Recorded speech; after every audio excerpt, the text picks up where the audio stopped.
Hey guys, welcome back to another episode of Media Talks TV with your host, Tony J. It's been a while since I've done a live video. Usually I do voiceovers, usually I do podcasts, but I feel like I needed to take this time to do another follow up video on what's going on in Sosua. Now, I've only been to the Dominican Republic one time.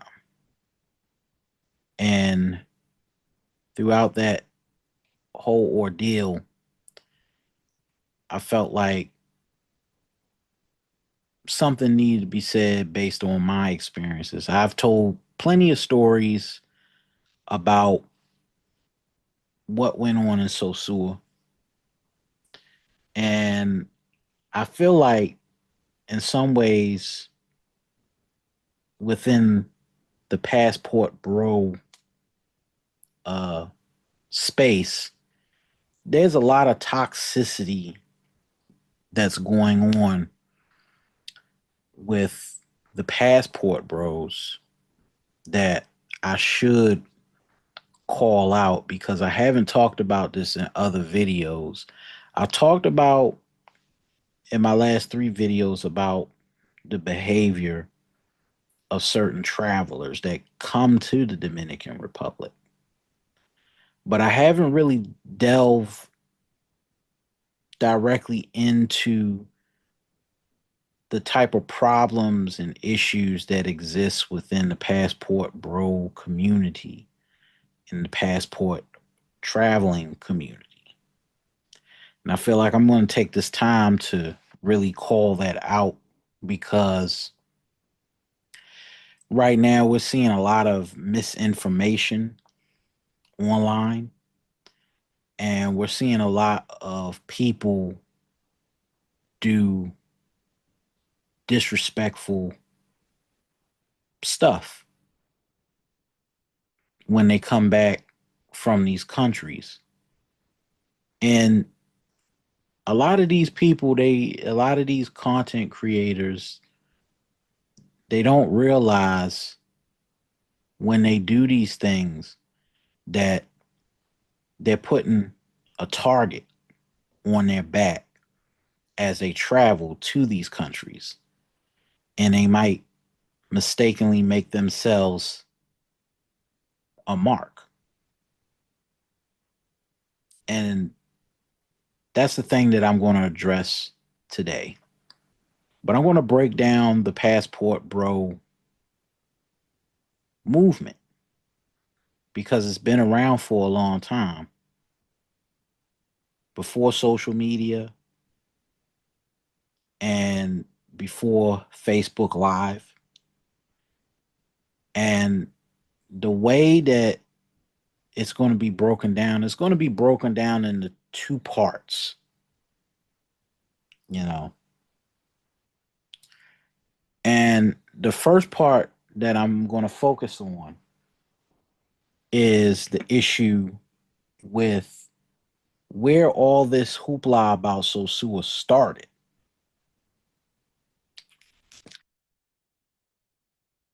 So I want y'all to bear with me. Now, if you're new here, make sure you hit the like and subscribe because I got more videos coming down the pipeline, and I'm going to start doing more videos with my face on it so people know who I am because I haven't been showing my face on a lot of videos. And maybe that's a crux with me, but I want to start putting my face a little bit more out there so that people know who I am. So let's get started. Let's go back to 2012. So Sewell wasn't a known place, right?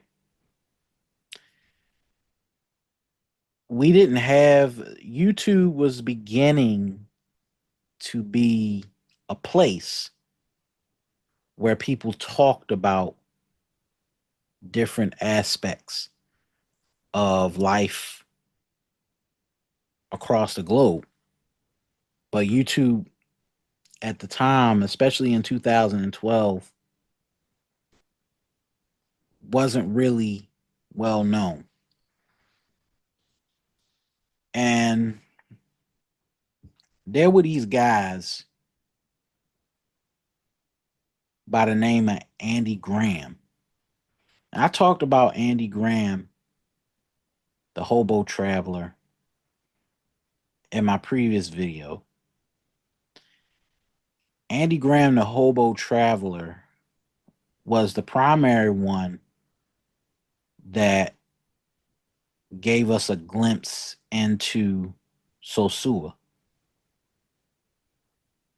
And at the time, Sosua did not have the type of nightlife that you currently see on some of these videos that are being put out right now. There was this place called Rocky's Bar and Grill. That was the old Sosua. A lot of people hung out at Rocky's Bar and Grill. Andy Graham, the hobo traveler, was the one that put Sosua on the map. So if anybody tells you different, anybody says, well, it was the black guys that put Sosua on the map, no, it wasn't. It was Andy Graham. He was the first one. Then came Cuba Dave. Cuba Dave was the guy that talked about the girls in Sosua. He talked about the lifestyle. Once Cuba Dave put the lifestyle out there, 2012, 2013, that's when the first crackdown came. First crackdown came. They shut down 2 bars, CMP and La Passions. Those were 2 places where a lot of the girls congregated.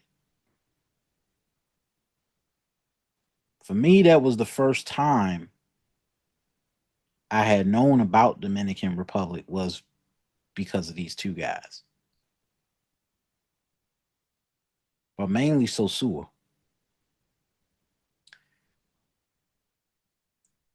And then by 2014, you had this black man who created this channel called the Black Man Option. The name was Charles Tyler. Charles Tyler is the guy that created the Black Men Abroad movement. It was called the Black Man Option movement. Charles Tyler was the one that actually encouraged black men to get their passport. This was pre-passport, bro. This was 2013 to 2015. Charles Tyler opened up the door to the discovery of Brazil. And then you saw a lot of black men going to Brazil because of Charles Tyler.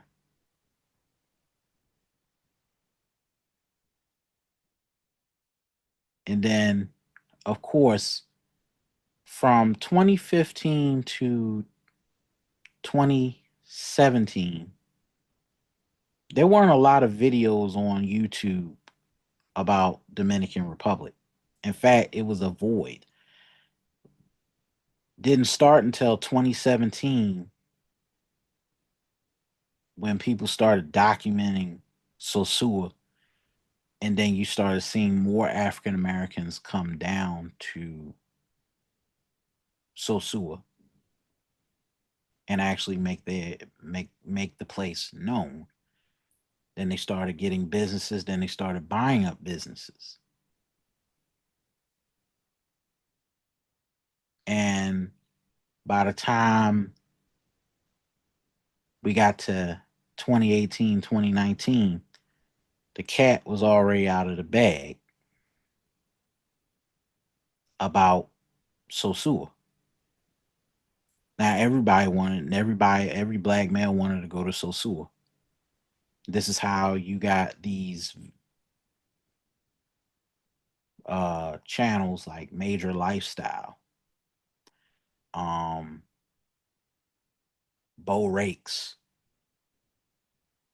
and I watched those channels all throughout 2018, 2019, and Mr. Flip Flop as well, and Sharice Fairfax, and then they became the establishment of the promotion of Sosua. And because of that promotion, more black men started coming to Sosua and investing in businesses. By 2020,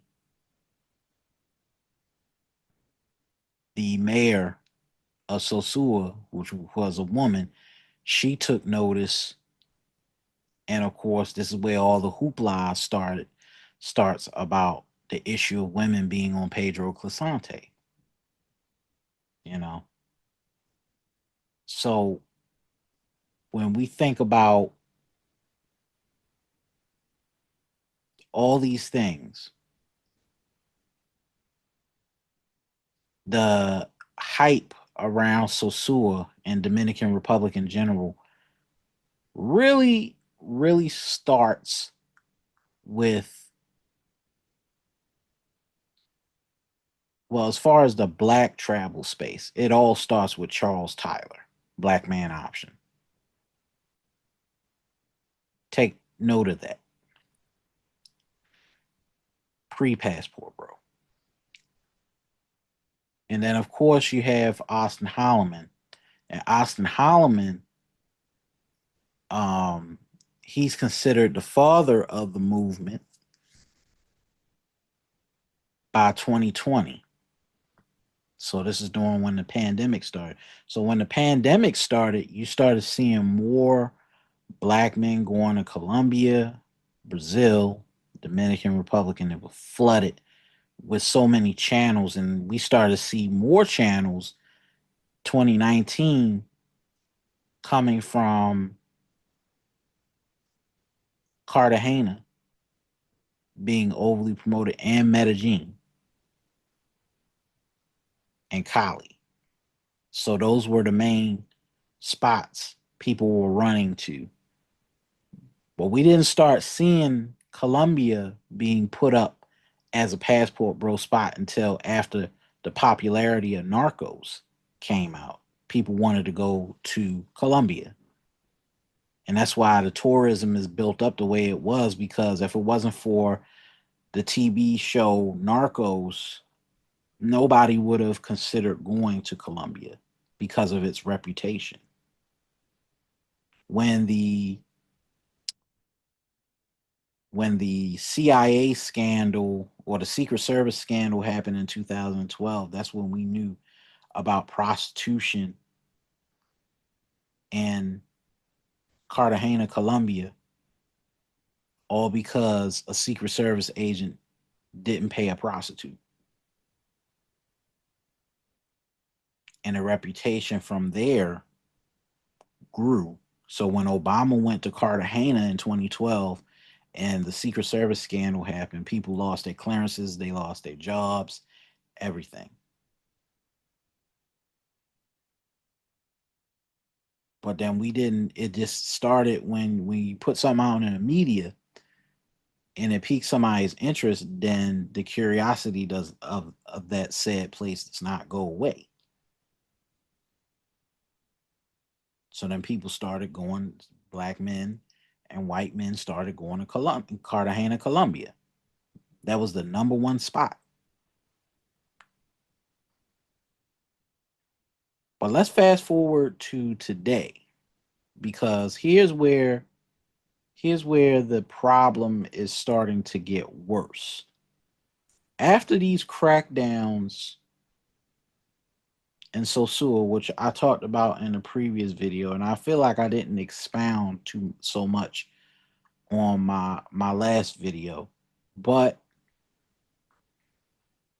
um, there is something happening within the Passport Bro movement that has not been discussed out in the open, but I'm starting to see because I'm in these groups all the time online on Facebook, and I participate in these groups.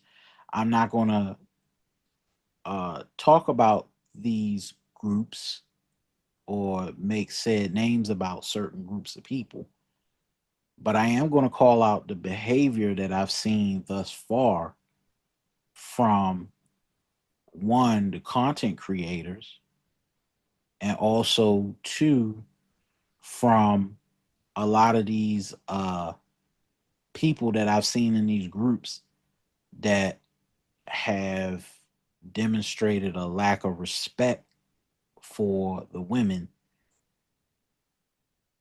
on the island and even in these other countries. And there's these personality types that have existed within the space for so long that there really hasn't been a way to corral the behavior of these individuals. So then they get grouped up with other people who don't do these things. And then it leaves a bad reputation for those like me who are willing to come to these countries to engage with the culture and engage with the people. And one of the issues that I've seen about the passport bros and the toxicity within these groups is the generational divide between the groups of travelers that are coming to the Dominican Republic. So what I mean by this generational divide, there is a like kind of like a civil war going on within the travel space. And we had this thing called the passport pookies. And you had those who are considered, gentlemen. And the problem with the passport guys that come to these countries is that they don't have an understanding of the culture, or they choose not to engage in the culture, but they choose to focus on one aspect of the culture and engage with that aspect of the culture.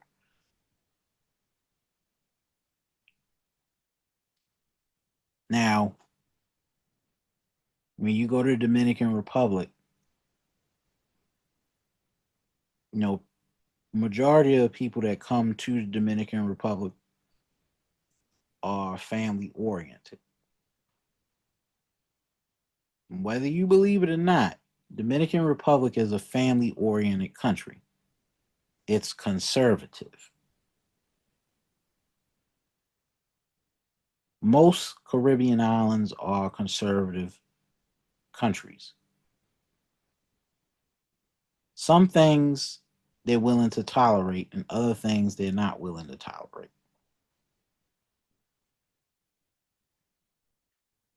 The DR for a long time had a reputation that was beyond itself, which was Sosua.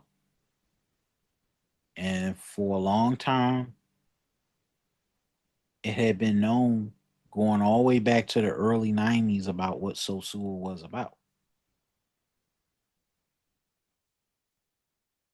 And whether you believe it or not, the cleanup was needed for various reasons. The cleanup was needed because people were out of control on the strip. When I went there, It seemed fun,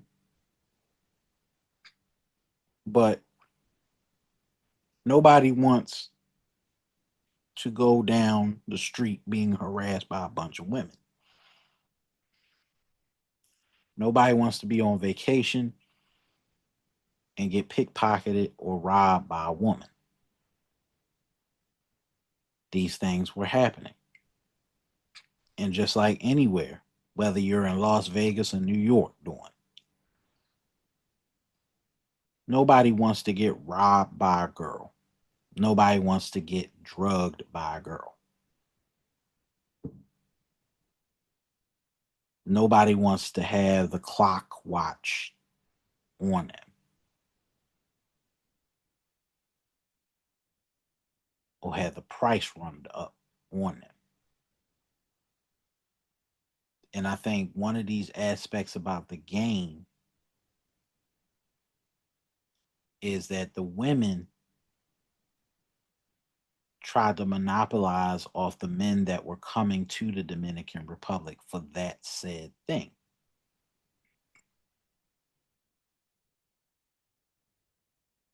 But there needed to be order,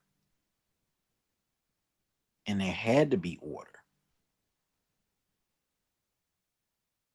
or else it was going to get more and more out of control.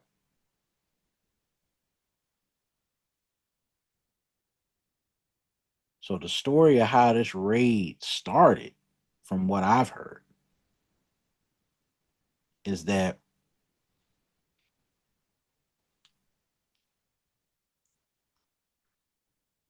there was a police officer that saw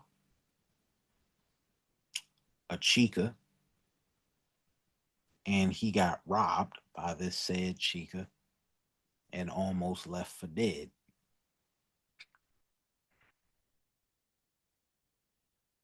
And I believe that this cop was a New York City police officer who had ties to the Dominican Republic. He made a phone call to that said person. Word got around that they said that Sosul was becoming a big problem because the Chicas were starting to rob innocent men. And even I heard stories where women were stealing from the men. You couldn't have that type of mentality lingering on a street without there being a severe consequence. And that's why they did the whole Operation Atlantico.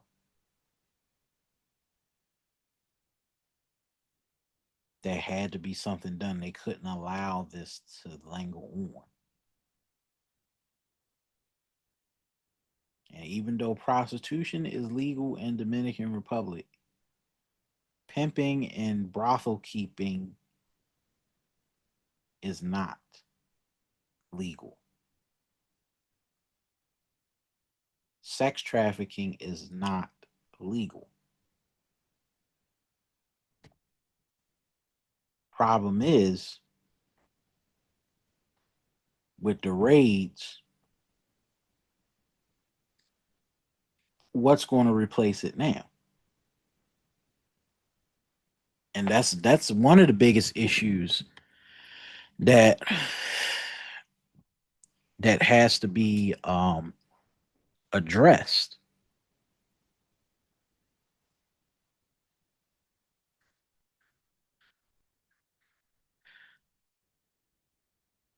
When I talk about the passport bros, I do not mean to categorize passport bros as bad people or negative people.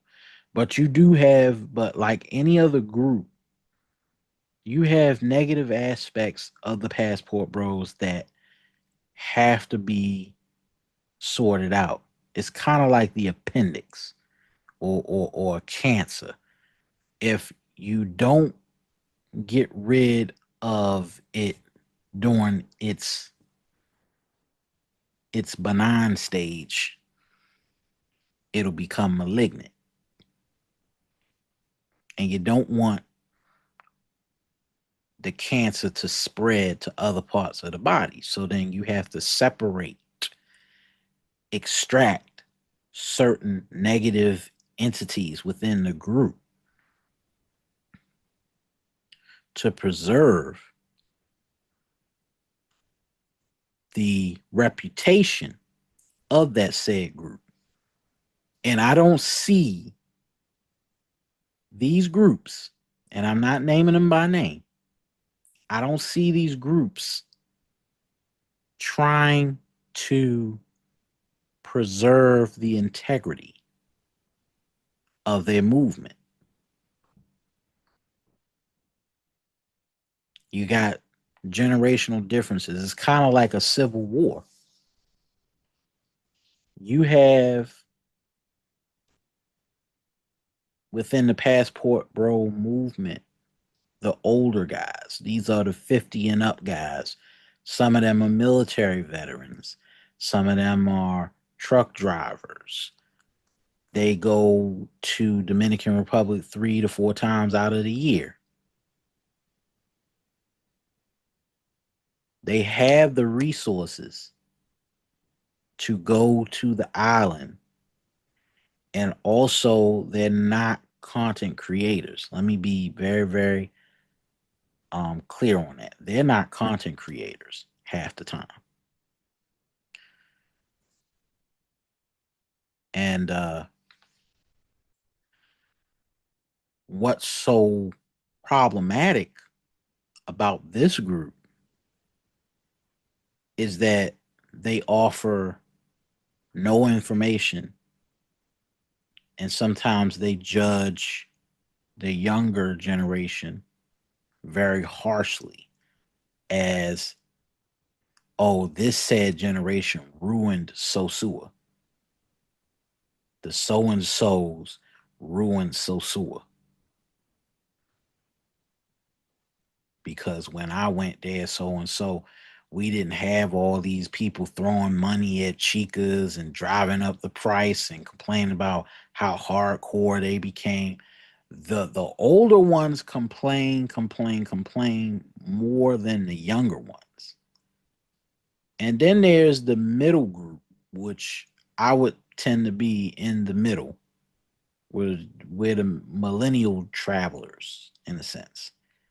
And millennials, the thing about them is they're traveling for a specific reason. They're traveling to Dominican Republic because of the influence that DR has had on society, on American culture. Some people have listened to bachata music. Some people have engaged in merengue music.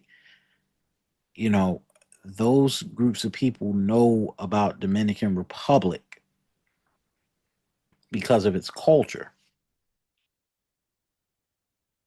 And also,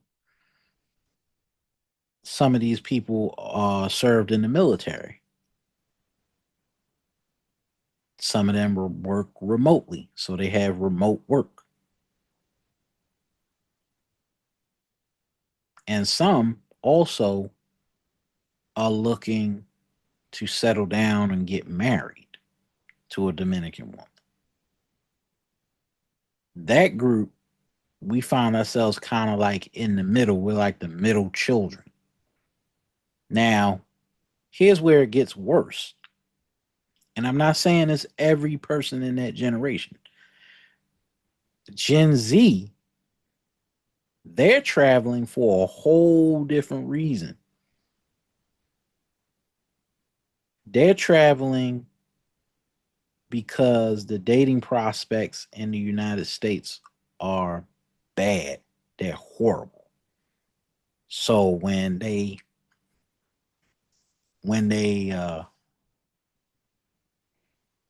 started doing the content creation, a majority of them made money generating content on Sosua, generating content on the Dominican Republic, traveling to Colombia, traveling to Thailand, traveling to the Philippines. So it it kind of like it morphed into something that the Gen Z kids are taking pride in doing. And we're talking about the 22 to 25-year olds, 27-year olds. I'm in the middle, 33, 34 bracket. Just started getting my passport, just started traveling. But them, the younger ones, they don't have the guidance nor the cultural competency to understand some of these places that they're going to. So when they get there, they make a lot of mistakes. But they also put a target on their backs because of the behavior that they create. And that's where I wanted to get to. Um, there are women that in the DR see men, multiple men at a time. Even in my estimations about Dominican culture, one of the things that I understood right after I left DR is I understood that when you're dealing with a woman in Dominican Republic, you're just one in many men that she's talking to and dealing with. And even in that, you have to enjoy the experience for the moment because most Dominicans and Dominican women in general have short lived relationships and short lived marriages. Everything is for the moment.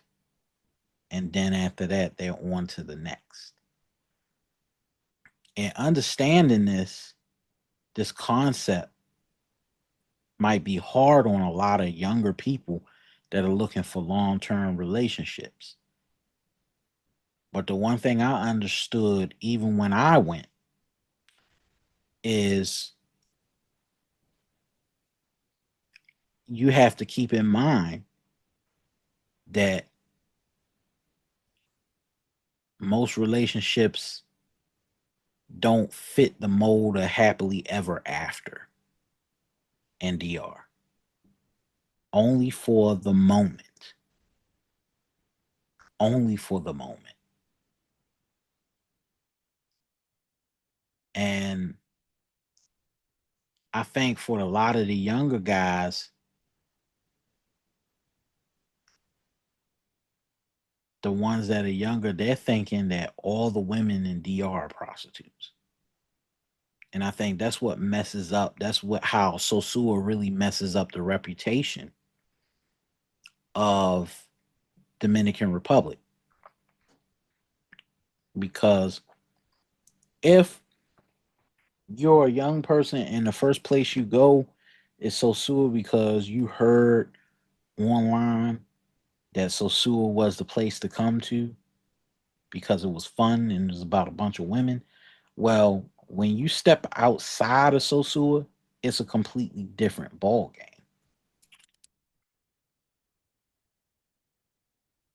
You don't Not many women operate as prostitutes in DR. And I think that's a hard concept for a lot of the uh younger ones to understand. Some of these women that do these things, they only doing it because they're trying to feed their kids. They're trying to feed their children because the country itself does not have the social system for women to thrive in. So they have to do whatever it is they have to do to feed their kids. And that's what leads to a lot of these things happening in Sosua.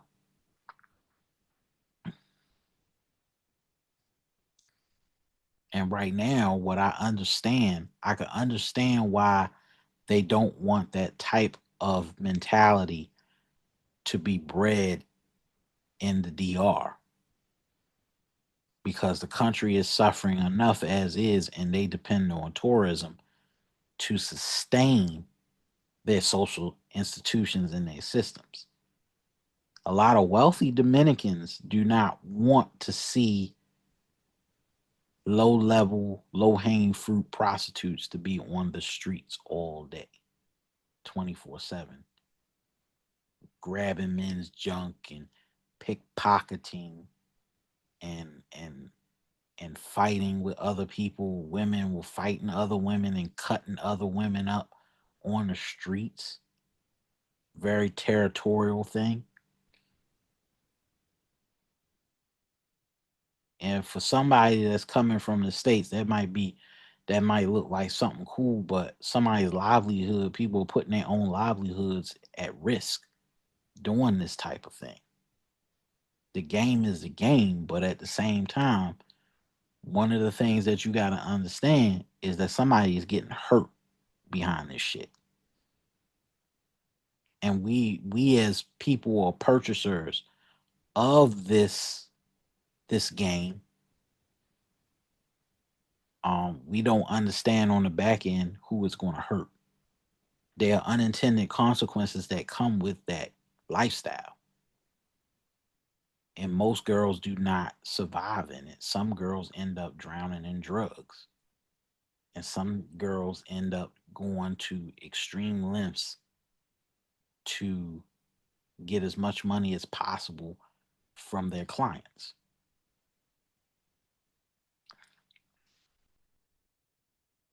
The younger ones don't understand this, so then they go down there and they categorize groups of women, all Dominican women, as being prostitutes or pros, whichever you want to call it. And that's where the problem comes in. You got content creators. There was one particular content creator that I saw on online not too long ago, a couple of days ago, and he made fun of this girl that he liked in Sosua because she was pregnant. He put a face out there. He leaked this her information online and exposed her. And what's so troubling about that is if he were in the States and he did that to a woman in the States, that would be considered doxing. Taking somebody's personal data, personal information, and putting it out there for the world to see, to put it on live streams. It's probably the most disrespectful thing that I've seen coming out of the Passport Bro movement.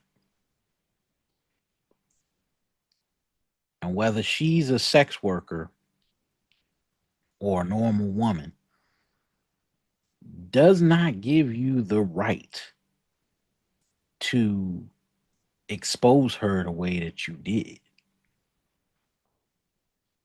Now, I'm going to give this content creator, whom I'm not going to call him out by name, even though he should be called out by name. I want to say that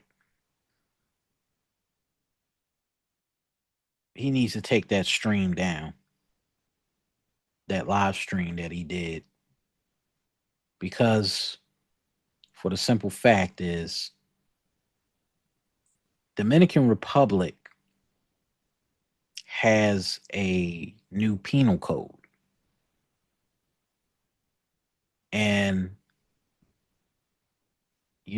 people not realizing, these passport bro content creators are not realizing right now, things are shifting for the Dominican Republic as we speak, because they want to clean up their reputation, and they don't want certain groups of tourists coming down to disrespect the integrity of the Dominican people.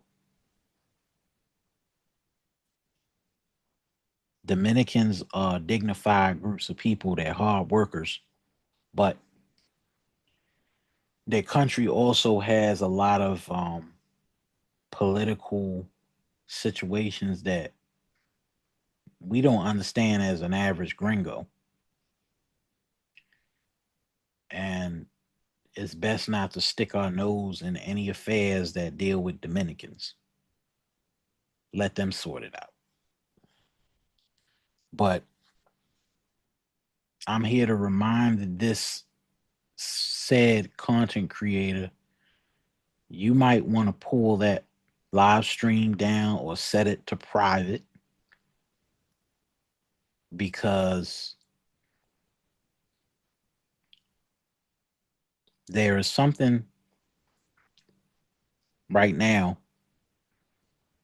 in the new penal code of the Dominican Republic that classifies cyberbullying.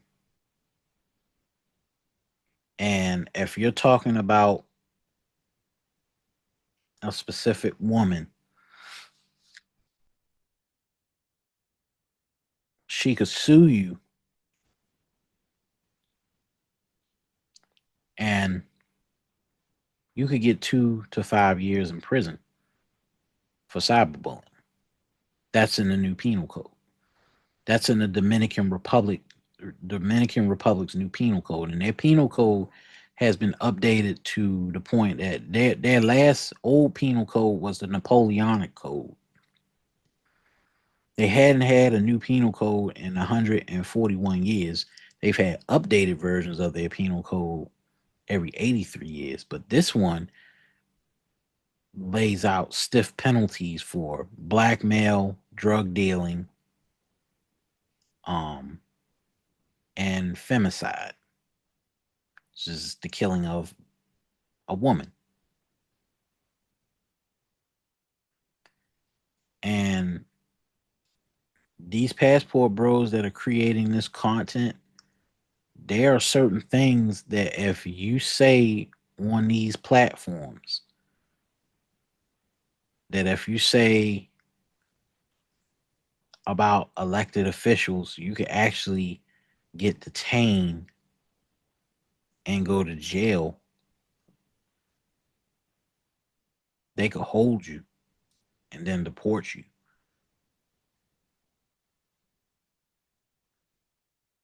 People don't think that just because you create content that you got free speech in these said countries. You don't. You can't just go all out talking crap about a said country. There's laws even on the books in Dominican Republic that if you make a false statement, you have to pay that person. Actually, you go to jail.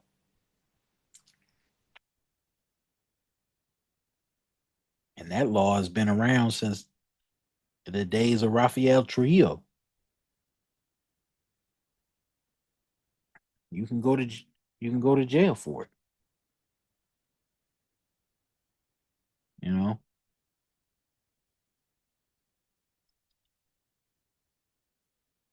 and that's the thing.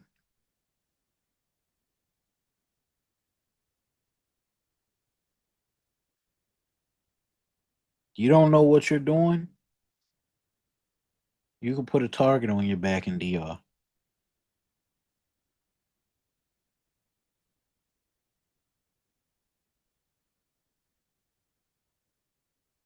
A lot of the guys in these groups, they make fun of the women.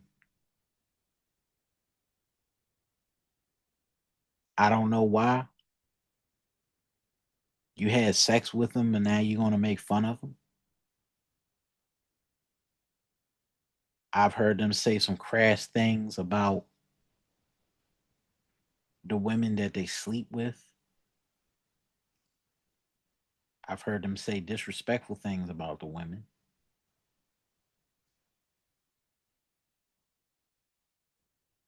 And you have a lot of guys that when you put up a picture of a girl that you're dating in DR,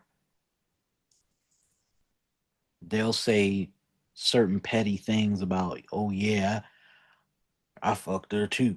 Da da da da. Well, yeah, I nutted in her face. Da da da da.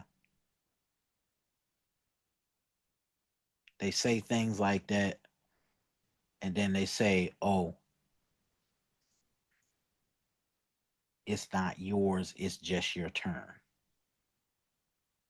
They say shit like that. It's not yours, it's just your turn.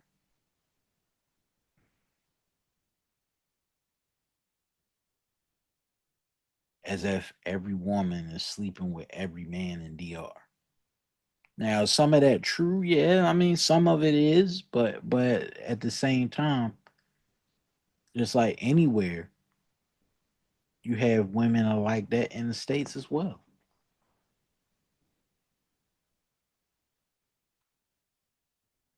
A lot of passport bros will feed you a dream and an imagination that doesn't line up with reality. And the reality is this: a lot of these guys travel to this country, to DR, to other places, but you never hear about them being married to the woman or getting engaged or wanting to live there permanently. And the thing about it is, if you're going to be a passport bro, you're going to have a code. And none of these guys live by a code. I'm the type of guy, I live by a code. Everybody's got to have a code, some internal moral compass.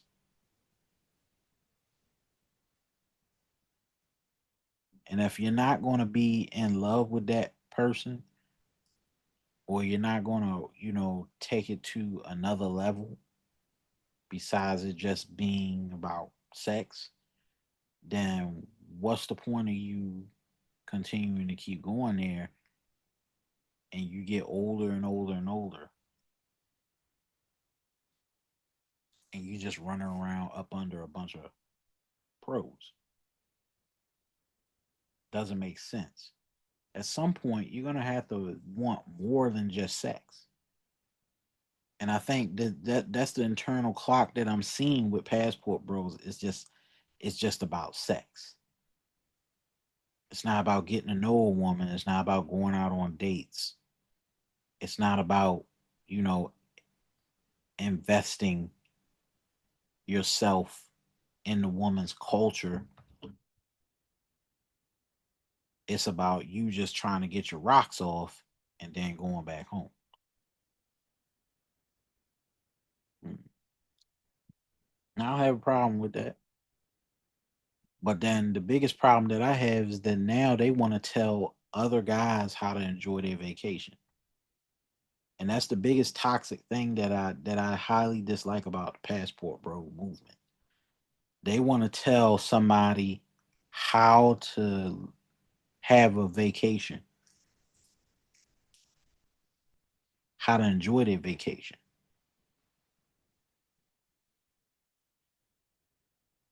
And a lot of these guys, they don't offer guidance. They make fun of somebody, but they don't offer the guidance that's needed for them to have a good vacation. But they want to tell them how to enjoy their vacation.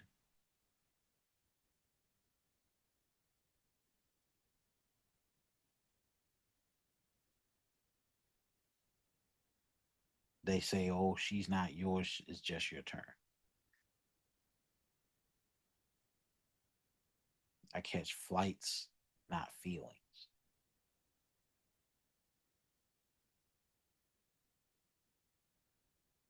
But then it's like the toxic thing is that even I realize is that sex for them is an endless pursuit. It's an endless pursuit. It's hedonistic and it's just a bunch of debauchery. Because if you're slamming all these women and all multiple women at the same time, it's like, okay, then what's the end goal, bro? What's the end goal? You gotta have an end goal to all this madness. If you ain't got an end goal to all this madness, then where is it gonna end? You know what I'm saying? That's the problem that I'm having with the passport bro movement. And I totally agree with the people of Sasua and why they wanted to clean it up. Because they couldn't continue to have that type of mentality down on that street. What I didn't realize is that there was layers to that shit. It was layers to that were being unfolded. And the deeper you got into the game, the worse it got. Because deep down, a lot of these women are struggling. They don't know no other way.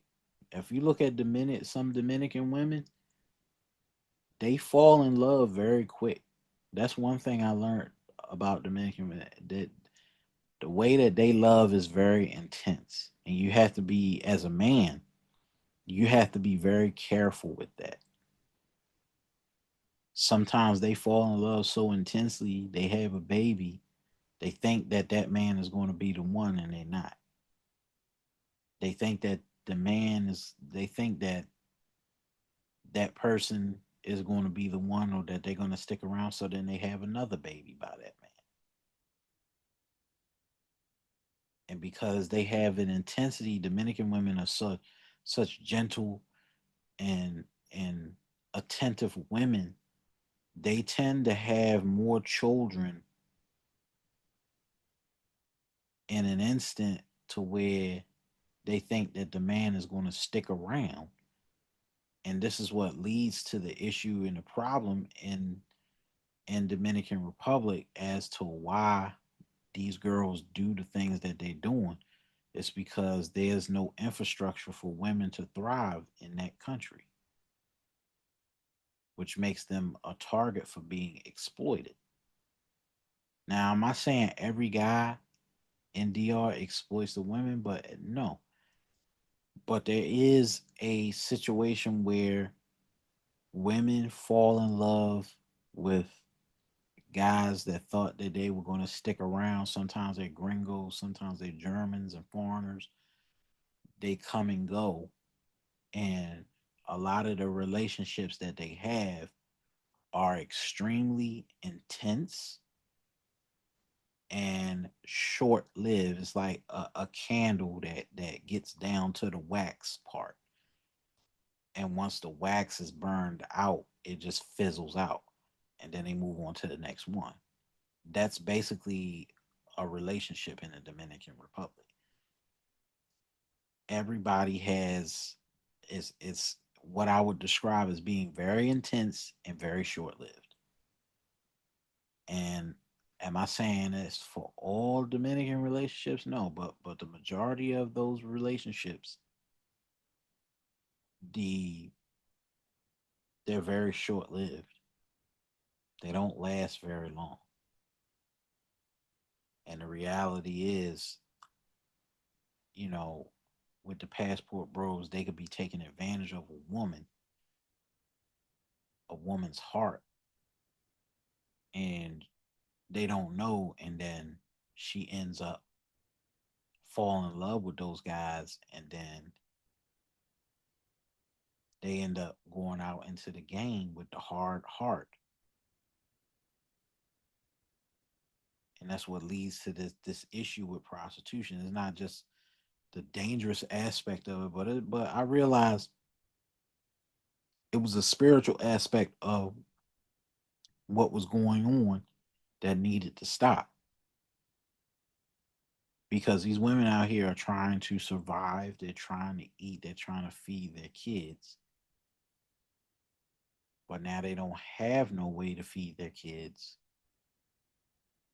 So when you get these women out here, they kind of like very hardcore. They don't put their heart into any of these situations because they knew what it felt like to be hurt. So it's like, well, you're trying to fill a void, she's trying to feed her children. You're trying to feed your loins, she's trying to feed her kids. So it was a fair exchange, but it led to an exploitative situation. And that's why Yenny Bernice did what she did, because she got tired of seeing women in those vulnerable positions. And she got tired of seeing gringos come down here just simply for that. And I feel like now that things are shifting, a lot of, in fact, I'm gonna bring this full circle too. A lot of things in society right now are shifting. We're having an economic realignment.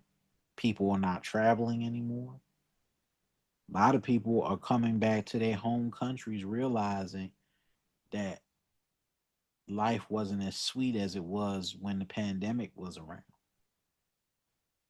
And even I'm starting to notice that things are shifting, things are realigning. Dominican Republic is changing as a nation. They're realigning their tourism priorities because they notice that a lot of people want to come there. But you also got to bear in mind when you go to the Dominican Republic that people there are poor. And it doesn't take much to give that love back in that hospital when they give you that hospitality. A lot of the guys that come from the passport bro movement, they could be very cheap. They could be very stingy with their money, but at the same time, there's a reason why you came on vacation. So why would you hoard your money knowing that you're going to lose it anyway? So you might as well spend it. Average Dominican salary is $200 a month. It's not a lot of money to survive off of.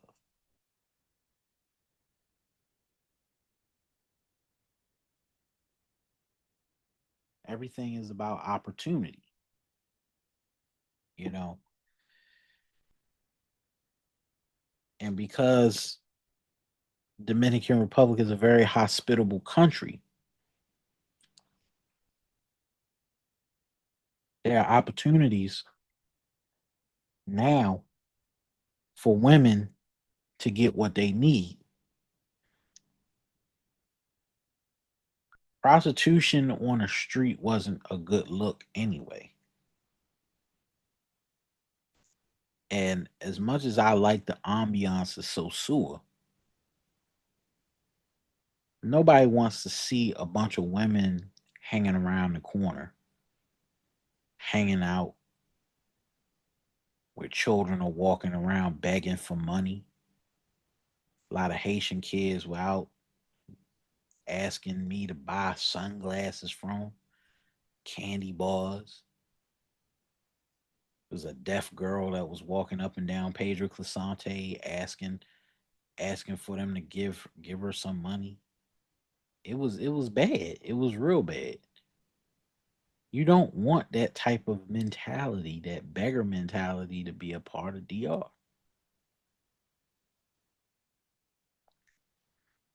And as nice as the country is, I think an improvement in Sosua will do the country good. Cleaning up those streets and having family friendly atmosphere might do the country some good.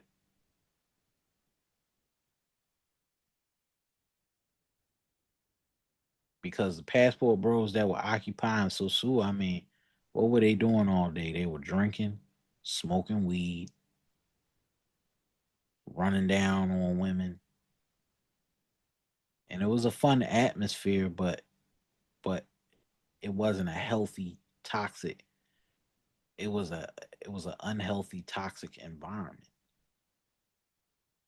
And when you have too much of that and not enough balance of familia, things could get bad.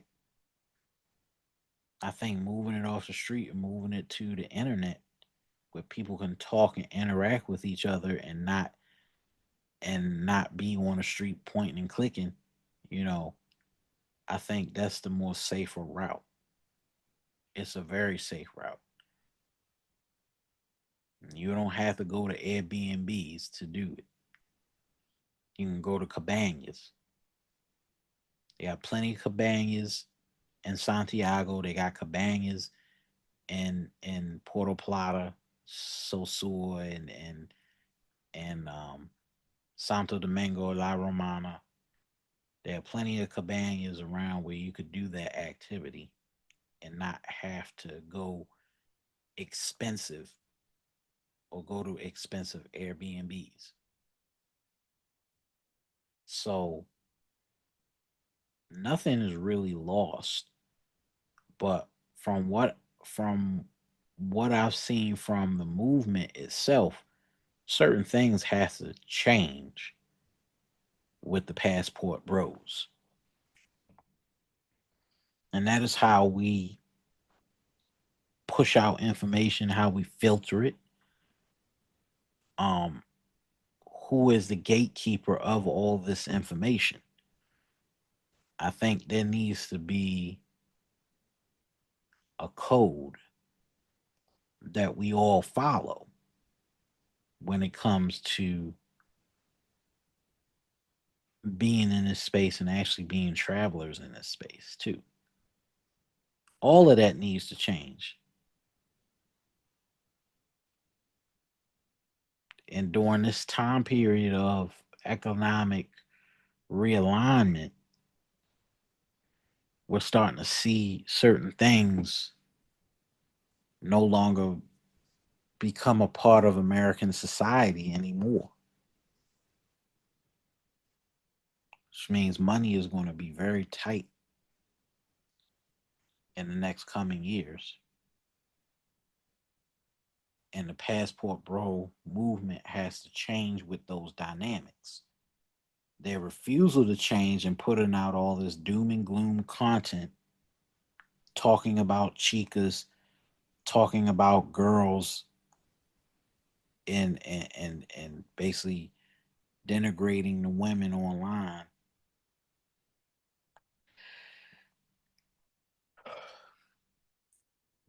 There has to be a code, because if there's not a code, somebody in those groups are going to take it a step further. And once they take it a step further, then they're going to group that person in with those types of people.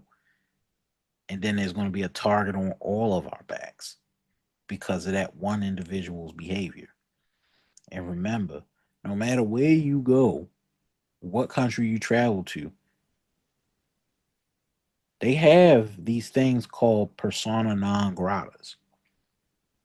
And what do I mean by persona non grata? Um, persona non grata is like a list of people that are not welcome back in the country.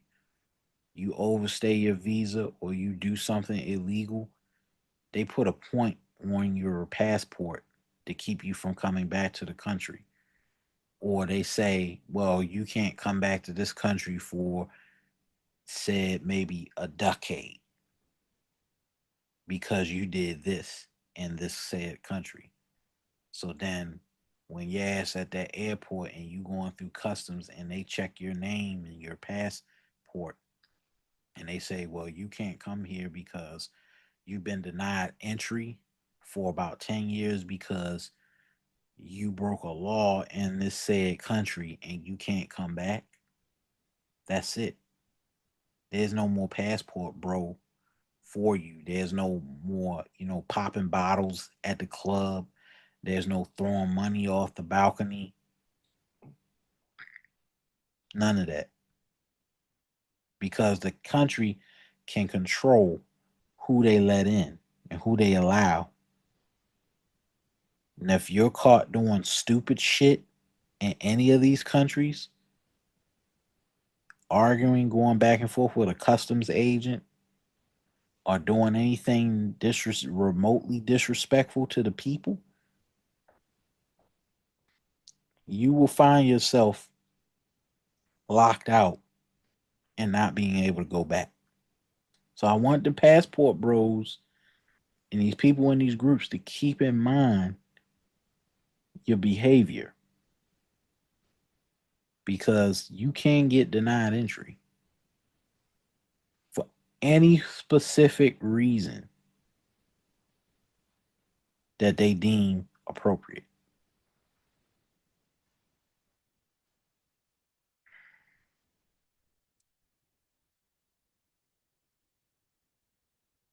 That's all I wanted to say. I'm Tony J.